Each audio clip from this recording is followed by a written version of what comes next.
Hi, I'm Drew. Let's drop it.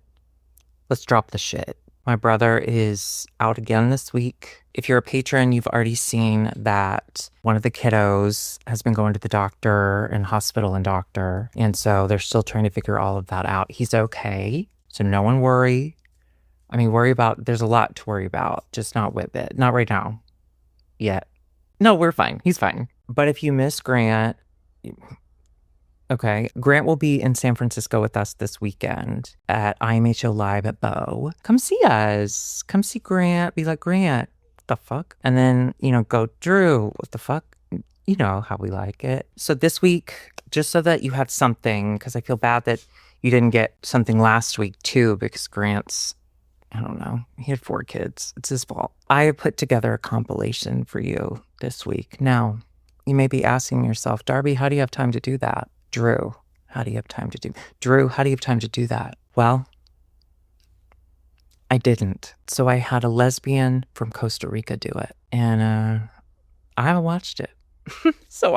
Let's see what she did. I'll be back at the end of the episode, so we can do this again.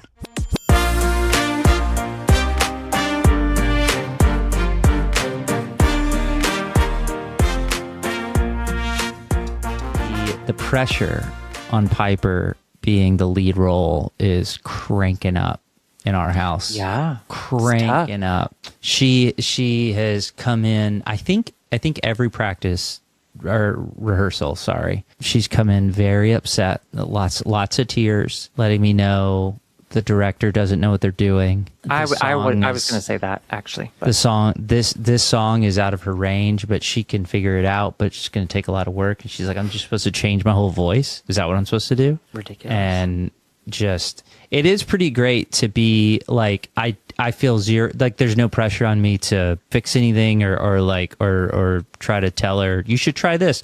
I just go, yeah. They all suck. You're the best. And she said, there's a girl. I don't want to be rude. I'm not trying to be rude, but there's a girl and she just can't. And I said, what do you mean can't? And she said, do anything. She can't act. Yeah. She can't sing. And then they put me on the stage and I'm the lead. So if it doesn't go well, they're going to think, oh, well, it's the lead's fault. Like, because the play like really hinges around me. And so they put this girl out there and I'm supposed to sing with her. She can't sing. I'm supposed to act with her. She can't act. I'm sorry. She's a sweet girl. She really is, Dad. She's a sweet girl, but she can't. Been there 1,000 times. I'll be there again this Friday at IMHO Live in Los Angeles, California. Dynasty Typewriter at 7:30. We'll see you then. I'll be there as well. She told me that the director was really on her about being off book and with everybody. And she said they've changed the script multiple times. We were doing the original, now we're doing Junior, and they gave us a script on. She goes, it's not even a real script. It was on Google Docs, and so it's not even right. And then she said. She's like, how am I supposed to know all that? And I said, yeah, it's frustrating. I can help you run lines if you need to, like, if that'll help. And then she goes, I have friends. And I went, you got it. Yeah. I'm an idiot. You're right. Yeah. I'm so stupid. Yeah. So, you do sound really dumb. Yeah. So I absolutely, hit myself in the face for that. That's exciting. I love a diva. Listen, if you're the lead role in Mean Girls, the pressure is on you and you must rise to that occasion. The occasion being, you need to be a diva the entire time. You want, when you walk off that stage, you want people both to be having to catch their breath because your performance was so incredible, but also terrified that you're going to come talk to them. Listen, it's pressure you wouldn't understand, Grant. You'd never had to. That's a good point. I've never performed well anywhere in my life. I did tell her that if she wanted to, that when you're there and when I'm there, that we could kind of just be on either side of her. Like when she's like dealing with her fans, we could set up a meet and greet. I said, Uncle Drew knows a lot about that. We can set up a meet and greet for you. Yeah. And she basically said that if I try to talk to her after the show, she will embarrass me. And to which I replied, unembarrassable. No shame here, baby. Yeah, what did she do? Wait, no, don't think about it. There's probably something horrible. I think she just stabbed me. Oh, that would be funny. Oh, no, wait, don't do that. Because what if she thinks I'm you? I don't want to be stabbed because your daughter hates you. Not again. I want to be stabbed for other reasons. But also, I want you to know she didn't threaten you in any way. She was fine with you following her around. I brought our tour to her state just so I could see her fucking show. She better not look at me sideways, or I'll give her something to be nervous about. Here's the thing. I love how tough you're talking right now because you're in LA and she can't hear you right now. She can't find me. She can't I know come that get me. there's a chance she's outside my door right now. Terrifying. Terrifying. Yep. But Try you're and come get me, little girl. Real big. Yeah. You're talking real big. You're talking real big. Listen, I've got 6 weeks almost. I got a month and a half. I'm free. I'm free. Now, when I get to Orlando, will I be terrified? Yeah, I will. Yeah, I definitely want to record you talking this big to her in person. Shut up. So, you won't. Exactly. You won't. I won't. Obviously, finding out that our dad is being sexual with other old men is liberating. I would say shocking, but I don't think shocking is the right Hope-giving? word. I think if you called me and said dad shot someone with a gun, I'd be like, yeah.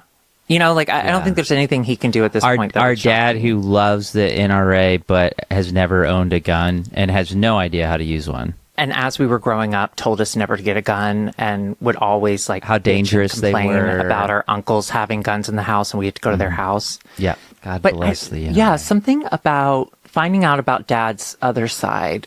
I think through, okay, this might be too dark to include. Okay, let's do it. But it's just had me thinking, like, I don't feel sorry for him, obviously. Okay.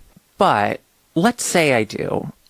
Like, there is a part of me that's thought, like, I wonder if he would have been nice if he had just been able to, like, be open about who he was. Yeah. You know? Like, yeah.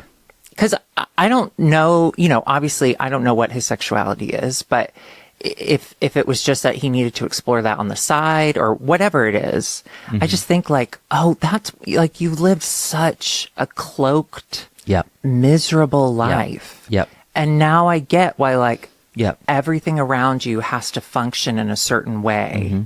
Because if it doesn't, you've lost control of that. And that is earth shattering because you can't suck cock. There are moments with dad that in the last 10 to 15 years, I can remember specific conversations where the performative evangelicalism, he forgot it for a second, you know, and we connected on something else, like outside of that. And he'll be like, I love gay people, you know, like our dad doesn't talk like that, but I love gay people. I nailed it. But, you know, like, doesn't he sound like a little old man now?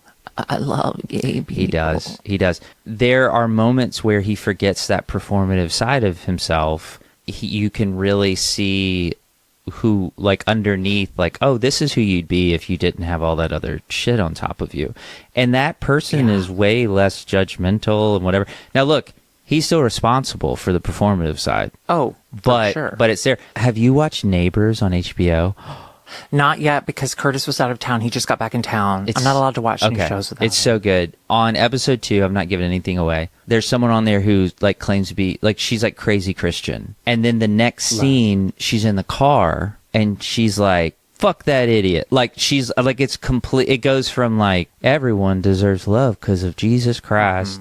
And then she's like, well, fuck that guy. That guy sucks. Which is true. That's true. That's some people suck and fuck them. But the performative side of her, you know, like, she doesn't believe that. Like, she didn't believe what she said. And that's dad. What's funny is that, but opposite, because her performative side makes her calmer, and then her true side is like, fuck everybody. That's true. That's true. Whereas dad's performative side makes him so angry. Yeah. But when he drops it, I think about when I didn't really come out, but when I confirmed his suspicions, that was a pleasant conversation. You know how if there weren't other people around, as long as there were no expectations of anything from him, there was a really nice, personable person in there. Yeah. And he could tell how, like, scared I was. And he was so comforting and kind. And I remember him, of course, like, I'm sure a lot of gay people have had this experience, but like, you come out, your parents don't know anything, and they're like, well, don't get AIDS. So dad immediately started talking about how he used to work with this guy at Revlon or something. They used to go out to dinner, and I would go to dinner with him and his partner. And I just thought they were both so nice, and I really enjoyed it. And, he's told me this story about 3 times in the last 4 weeks. I shit you not. that guy comes Well, up. it over and over was, I mean, now, like, obviously back then I was like, what the fuck? But now I'm like, oh, that was him trying to connect and him, like, him immediately putting his fears of, like, it's not that I don't want you to be gay. I'm scared, you know? Yeah. So when I hear these stories about dad, I just think, like, damn. Yeah. It really was the anger. It really was, like, whatever was in his brain. But it's like for anyone like that, and I mean, I know you're the king of therapy, so I'm telling you things you already know, but for anyone that can't truly like integrate themselves, like, you know what I mean, like be fully integrated, like what I believe matches up with how I live my life, then you're gonna be irrational, you're gonna be angry, you're gonna like react out of fear and all these things. And so it makes 100% sense that our dad has been a whirlwind of farts. Yeah. Prayer circles where you're forced to pray out loud. Ooh. The thing that comes to mind is the churchy people at my school I didn't go to church with, but there was churchy kids. But they're so cool. They on the first day of school did like meet you at the pole or something. Yeah. See you at the pole. Yeah, see you at the And, See you at the pole. I was too scared to pray aloud during that time, but I did go. And then See you at the pole, by the way, is something that kids would do at public schools. They still do it. see you at You the pole. go to the American flag pole outside your school and you would hold surround it and hold hands and pray. And you pray. I was too scared to actually pray, but I was confused and I thought it happened like every week. So I was like, I'll do it next time. But then it never happened again. Oh, and then you wondered if it was just a dream. Yeah. Prayer circles. Yeah. I for as much as I public speak now in my life, I wasn't interested in doing it that young. Yeah. Well, do you want to? I didn't want to draw attention to myself. But now that you don't mind the attention, do you want to reclaim it? You want to start doing some should prayer we circles? do a prayer circle? Should we do a right prayer now? circle? Yeah. I think so. Annie, do you want to come in here for the prayer circle? No, she's got to press the buttons. Okay. Hang on now. I have to feel like I'm moving a lot. Dear Heavenly Father Good start. Good start. or Mother, I don't love that. when I was little and watching those people get hypnotized, I thought they're going to burn in hell. That's right, Lord. That's right. But I don't burn in hell. I burn for God. Okay. And Chlamydia. when I am watching my videos and my stories, I'm doing it with a godly eye, Hell with yeah. a godly Heaven yeah. filter. When I'm watching that Benedict Bridgerton finger that girl who's a maid, Okay. You should All right. be watching that. Yeah. Alexis, I am saying let's stay he's on going to topic. hell. Let's watch Yeah, Passion of let's- the Christ. He is going to hell. And the passion with which Christ did his That'd be a good crucifix. I feel that passion for you, Lord Jesus. This is good, actually. May you please bless my mother and her new teeth. Oh, yeah. May you that's so please good. bless my father and his lungs. He's having a hard time running marathons. Lord, you know that. He's too old to You run a know that. marathon. That's what I'm saying. Bless Stop his doing Grow lungs. that. up, dude. I know. lungs. I You flew a hope you plane. bless Bless his my lungs. best friend's twin brother so that he may stop Yes, Lord. having kids and start Well- having a job. Grant, it is really fucked up that you don't have a job. Hold on, we're not done. Okay. And may you bless my best friend who is working hard to get her mind and her meds leveled out. Oh, and God. she is making strides, Lord God. Can I tell you? You're doing okay, really good. No, for real. Amen. Yeah, you have Sorry, to hang up. You did great. Amen. Hang up. Listen. So at the live show, IMHO Live at Dynasty, go to dynasty.tv to rent it. You can see I was in the weirdest place. You like, weren't. No, You no, no. weren't. You're What, such a but I mean, in my professional. mind, like I was feeling so weird It's for those all in couple your days. mind. Yeah. No, it's not.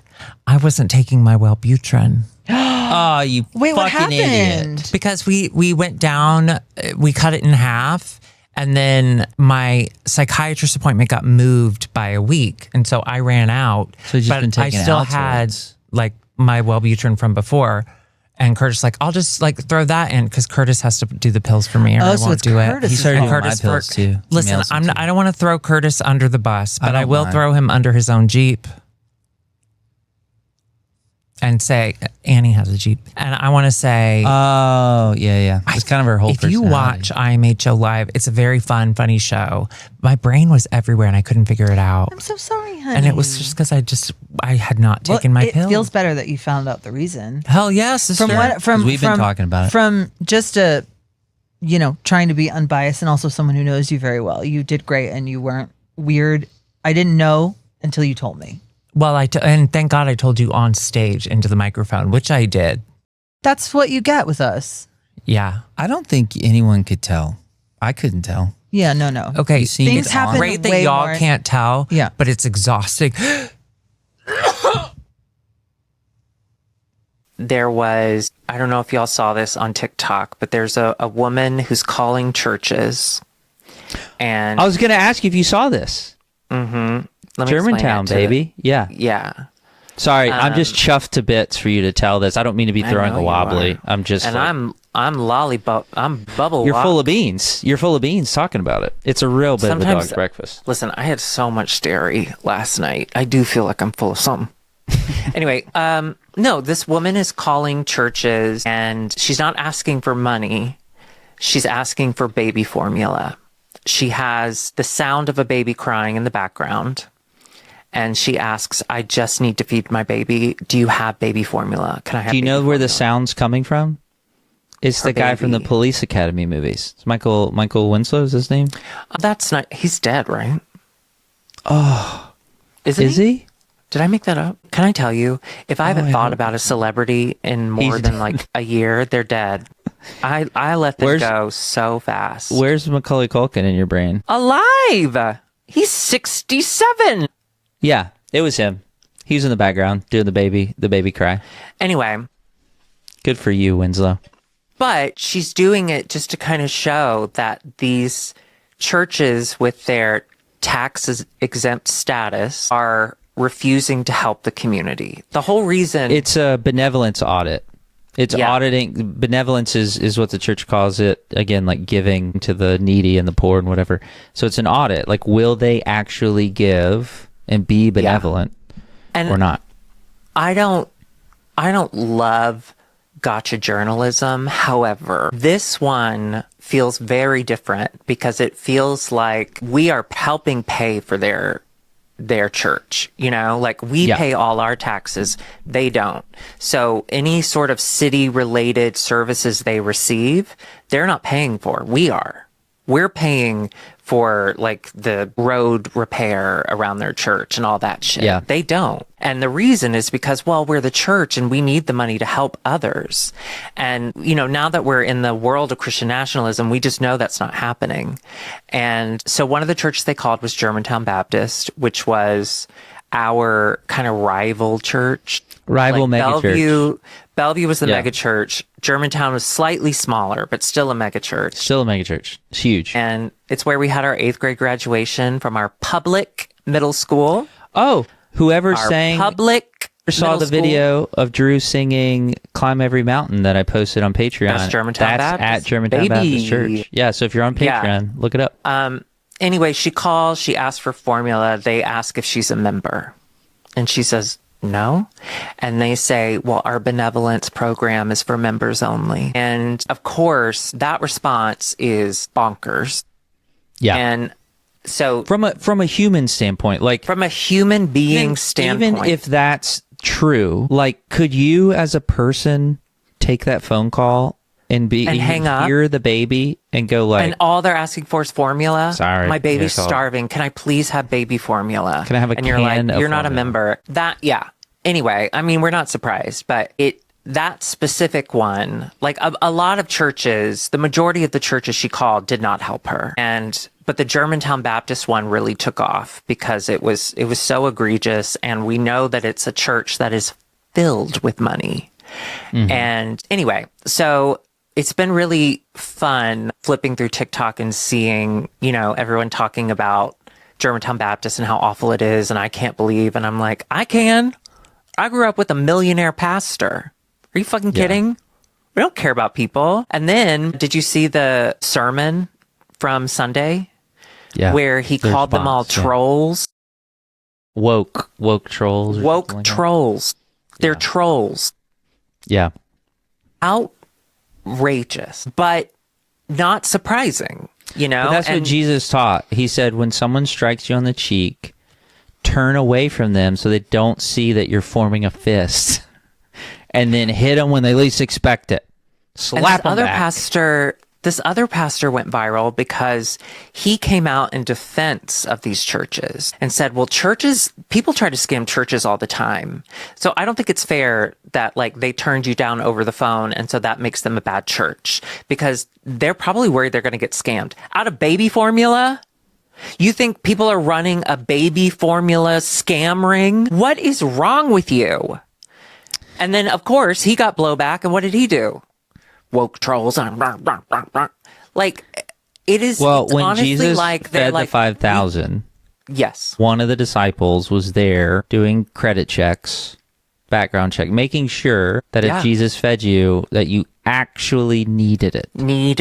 Like you needed it. So exactly, you know, and they do ask each person exactly what they need and how long I they tell you, needed and Drew, in my church in Memphis, we had a food pantry, and it became one of the largest food pantries in the area, and every second or third Saturday, I mean, it got to the point where we were feeding like 400 to 500 people, like families would come through.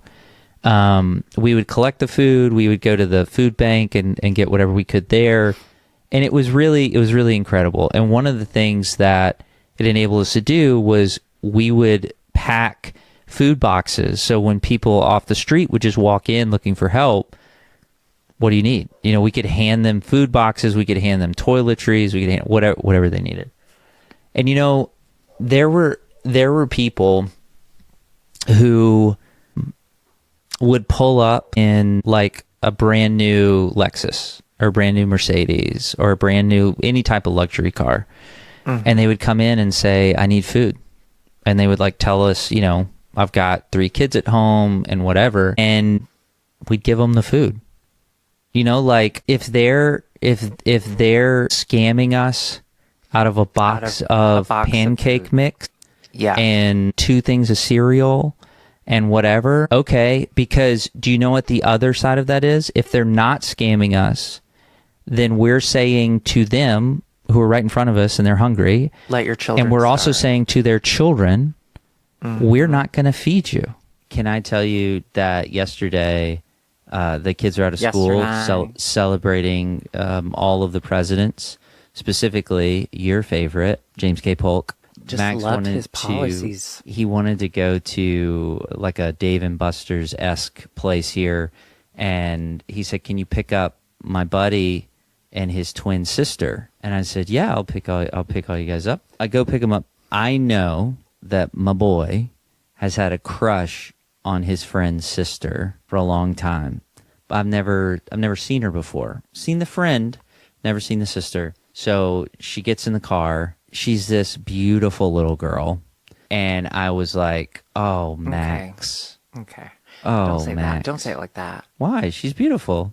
She's cute. She's a cute kid. I think with you Piper's haven't beautiful. watched you haven't watched the news lately, but I think what I'm seeing in the news, hearing a grown cis straight man say she's a beautiful little girl, it just gave me pause. Yeah, I didn't say it like that. I didn't You take her kinda to did. an island. Play the tapes. Rewind the I tapes. didn't take her to an island. You She's can't a beautiful afford- girl. And I just went like, oh, Max, let that dream die. Hey, buddy. Oh, don't say that. Ooh, let's let that dream Grant, die. look at you. Well, of course you ended I up didn't tell with him that. a beautiful woman, and Here's you the look like thing. us. Here's the thing. I said, Max, you need to get real funny real fast. You need to get good at listening. Also, is there any chance that she's very insecure and has no idea how pretty she is? Because that was Angela. Angela was so insecure. She used to eat her lunch in the bathroom because she didn't have any friends. That's how I got Angela. You at can her say lowest. that. I You could swooped say that, in at her lowest. I think she ate in the bathroom so that she was just already on the toilet ready to poop. I think it was an efficiency thing. And she invited Right. friends to come watch her. So she wasn't right. doing it alone. Yeah, it paid for her lunch. And then when they all got in the car, this generation, Drew, let me tell you about this generation. Oh my God. They They didn't say talk a about their word. phones. They talk about their phones. All they did was look at their phones. They didn't say a word to each other. So Oh my God. they've got a real library crew going on. Don't you have this idea that if you had kids, you'd be No. a cool dad? No. Yeah, there's no such thing. There's just no such thing. Like I get around kids and I'm just like, they're aliens. I don't know what they like. I don't know what they're interested And in. you live with them. And you live with them. And they're aliens. Like they're whatever. I don't know. I think you do about Grant, it. listen, play stupid tricks, lose your gallbladder. That's what I've always said. Play stupid games. Let me explain your sister. the gallbladder. So if eagle-eared listeners, not eagle-eared, obviously, I'm kidding, eagle-eye, but what do you say? Someone who's a very paying attention with their ears. What would you call Who's that? a good listener? Is there there something a animal submissive related? wife. So submissive wife listeners will remember that back in the summer of this past year, I started to experience tum-tum hurts. Tum-tum. And not just any tum-tum hurts, but tum-tum hurts that made me fall on the floor and sweat and couldn't form sentences. floor. Floor. Yeah, keep going, sorry. So I went to the hospital. I went to the ER a couple of times in the summer, and they couldn't figure out what was going on. They'd give me morphine and send me away. I got an endoscopy, and they were like, everything looks great, except don't take omeprazole every day. So I started making those changes. You started making those changes. You're welcome. We have. And All because of you. we never could figure out what was going on. And I just had stomach hurts every now and then. And I thought, Drew, this is the beauty of our age, of being 41.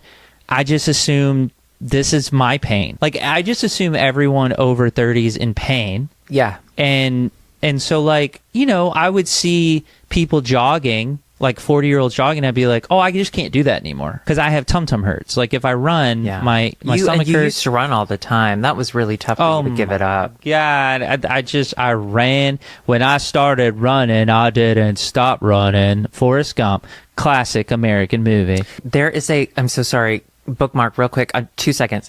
I'm watching a K-drama right now called Pro Bono, and the guy quotes Forrest Gump all the time, and he says Forrest Gump, so he's like saying everything in Korean, and then out of nowhere he'll go Forrest Gump. I love it. Sorry, go ahead. I love the idea that probably whoever wrote that, it's like the first English book he read, and it like really imprinted on him, like it meant that much to him. Yeah. Is it a book? Is it based on a book? Yes. Mom read it in jury duty. What? How do you remember? What? Why do you remember that? I don't know.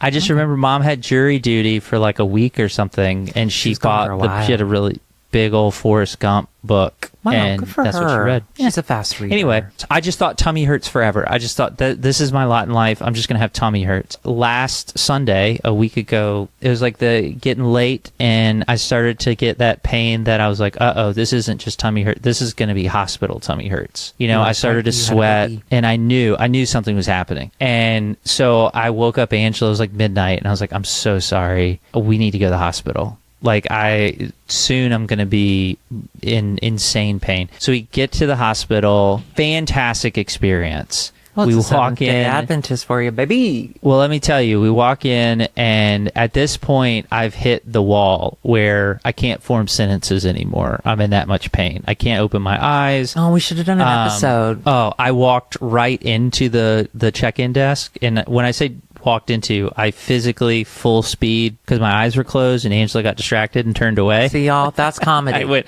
even when he's in pain, he's doing bits. Just doing bits. Like they start to do the intake stuff, and then they go, oh, Mr. Nixon, and I haven't spoken any words because I can't. I just keep going, yeah. And I'm like writhing.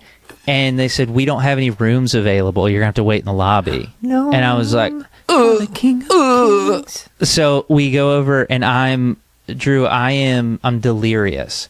I'm crawling over the couch like a child, like a toddler. I'm just trying to get relief, and there's just no relief to be had. At one point, I slide down onto the floor. I'm in an emergency room, waiting room floor. Hot. And I'm just sweating, and I've sweated through my clothes. And we're not sweaters, brother. We don't sweat. We don't. But I'm drenched in sweat, and I'm rolling around on the floor. The nurse comes over, and she goes, sir, you can't be on the ground. I'm going to need you to get up. And I just go, no.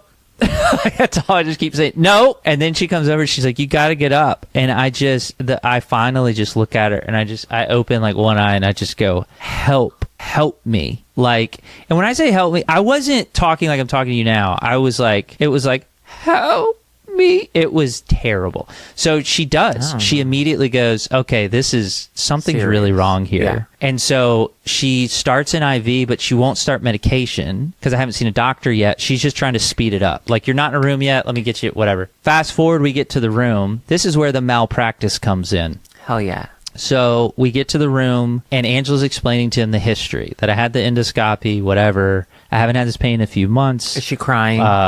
Whatever. No. She's farting. She's nervous, so she's farting. Oh, hell yeah. And the doctor gives me morphine, Love Dion. and morphine's fine. It's fine. Don't get me started on Dilaudid. Oh, Give you what? Dilaudid?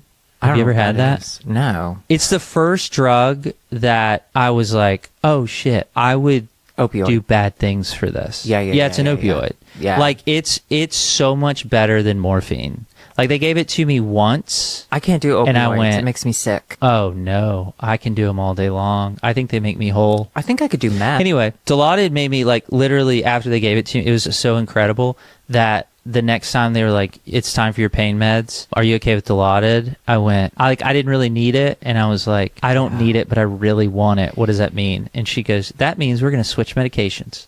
And so they switched it because I wanted it so bad. It's so good. Anyway, they give me morphine and then they go, we're not going to do a CT scan. You've already had those 4 months ago. Yeah. They go, we're not going to do a CT scan. Why don't we're going to get you morphine, you get home, and then just follow up with your GI. So they send me home. I lay in bed for a day because I lay in bed because it's the only position I can get in that doesn't hurt, like on my left side. So I'm laying there for 24 hours, and then 24 hours later, I'm not comfortable in any position. And I was like, Angela, I need to go back to the hospital. I can't. The entire time I'm thinking, because the American healthcare system's so awesome, that it's $500 a pop with my insurance to go to the ER. Brother. And I already owe them from last summer. They're calling me all the time. And I'm like, oh, what's up? Keep calling, baby. So exactly. So we go back. They are like, you were just here. And I was like, yeah. And here I am again.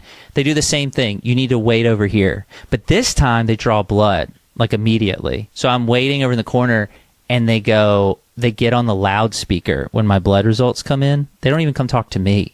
They get on the loudspeaker and they go, sepsis alert, room 15. And I was like, huh? And they grab me and they rush me to room 15. So yeah, I had sepsis. I was about to go into shock. I was either in shock or about to go into shock and die. The ultrasound tech comes in, looks at my gallbladder, which, by the way, I left out an important detail. The first doctor who didn't do any scans, I said, I think it's my gallbladder. It's right here. It's both of my parents have had their gallbladders removed. I think it's my gallbladder. And he was like, I don't think so. So the ultrasound tech... Great men. Exactly. The ultrasound tech looks at it and she goes, oh my God, said your gallbladder is like filled with gallstones and you have a giant gallstone that's completely blocking the bile duct. And she said, everything's inflamed. Like, your liver's fucked up. Like, everything's fucked up. So you were a flamer. And she goes, no one scanned it on Sunday? I was like, no. So the doctor goes in, Drew,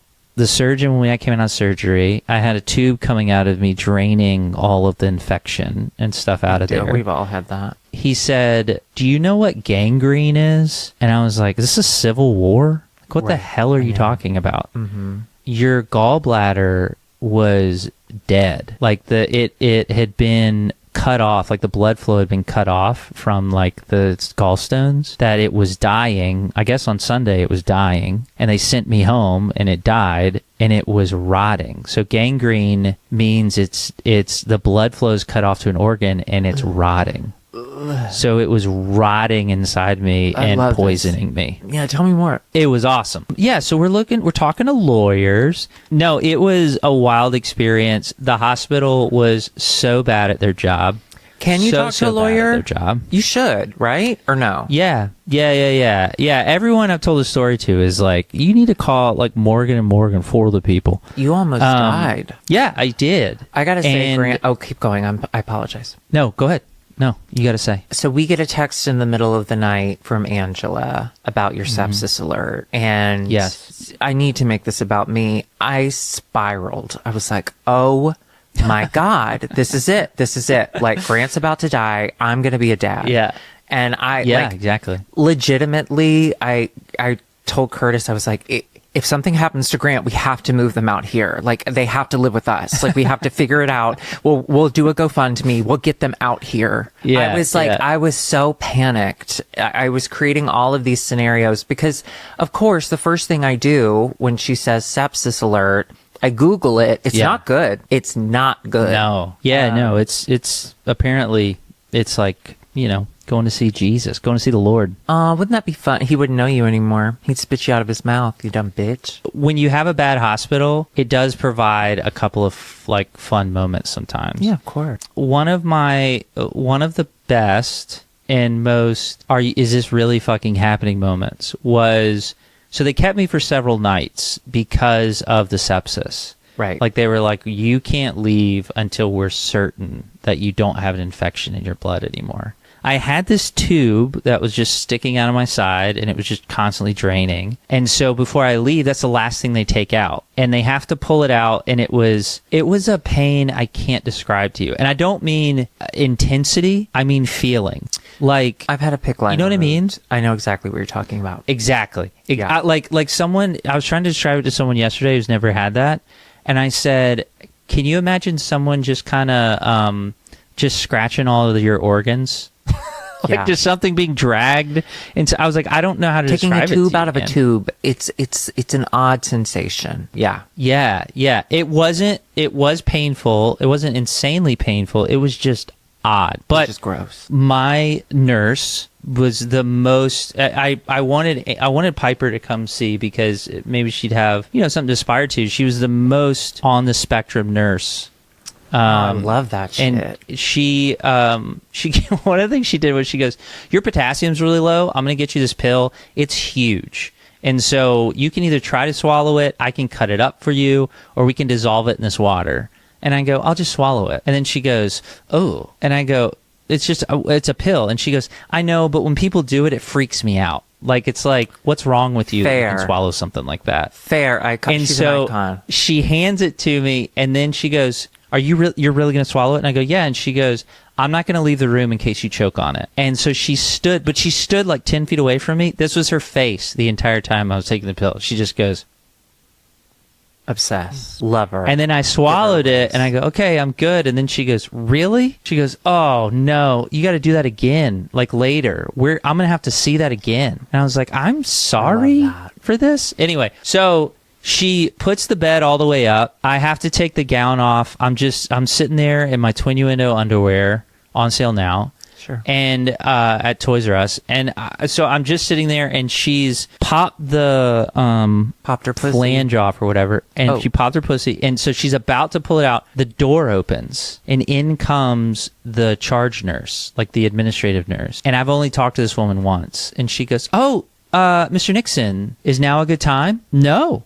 it's not. And I just go, I don't think so. She's about to pull this thing out of me, and I'm nervous. I'm anxious. Like, I think it's going to hurt, and and also I'm laying there very exposed. And so she goes, I go, is it urgent? And she goes, well, what's going on? And the nurse just goes, I'm just going to pull this out. I can not. You want me to not? And I went, I want you to. Yeah. And the administrator goes, yeah, this will just take 2 minutes. Listen, Mr. Nixon, there's something I want to talk to you about. So I guess we're doing this. What do you think would be so important? I hate to say this, Grant, but I'm going to say it was money related. Was it money? That would be embarrassing, and I could also be somewhat understandable. She said, Mr. Nixon, in a couple of days, you're going to get a survey in your email. It would mean so much to us if you could fill that survey out. All good marks. What? Did you hear that officially SCOTUS, Supreme Court, said that they're not going to revisit their decision on gay marriage? And so can I ask you, I just have one question I want to get your opinion on. How big of a mistake is that for them to let gay people remain married? Okay, I want to be fair about this. I don't want to speak for other people. But I can say personally, it's horrible. It's a horrible mistake. A mistake has been made. Because you're hoping you were going to get out of this, but it was going to be a technicality. Curtis and I, we love each other, but does our relationship bring glory to God? I don't think so. And we can't afford a divorce. Been saying it for years. So I thought Miss Kimmy, did you see, somebody put on TikTok when they make the biopic of Kim Davis, we need to cast someone who can correctly capture the amount of forehead she has. And they put a picture of Kim Davis up, and then right next to it, put a picture of Vince Vaughn. Oh my God, yes! They look just alike. Oh my God, yes! They look just alike. Holy shit. No, it's just... Hey, come here, buddy. I can't do a Vince Vaughn. Why am I It's just trying? all so stupid. It's a waste of time. It's a waste of money. And now that dumb fucking bitch who's been married 4 fucking times is now owes like $300,000. Like, she's just making it worse. She went from $100,000 for her first case that she's been fighting for 10 years to now she owes $300,000. Like, you're a fucking idiot, you dumb bitch. She'll get some Trump Bitcoin. She'll be fine. It's just so weird. It's such a fucking weird thing. It's like we're going, hey, maybe we should revisit. Did we make a mistake about slavery? Like, should we have? Grant, well, remember the martyr that is Charlie Kirk, the guy, his neck exploded. Speaking of hellbound, said the Civil Rights Act was wrong. Like, if it had been up to him and other people on the right, we'd get rid of the Civil Rights Act. Like, that's crazy. That's absolutely, sorry. I know this is crazy. I know I'm like someone's dad, but it's going to get funny, guys, in just a minute. Racism, sorry, I can't. It's so sad. Well, Paula, I have to say, those choices were good, I think. I did not watch it. Listen, I've got so much on my plate. I'm going to San Francisco. So I got to go unpack and pack again because I haven't unpacked since the last trip, but because I just don't believe in completing tasks. But I will see everyone in San Francisco this weekend. And just so don't have 4 kids. It's too many. Do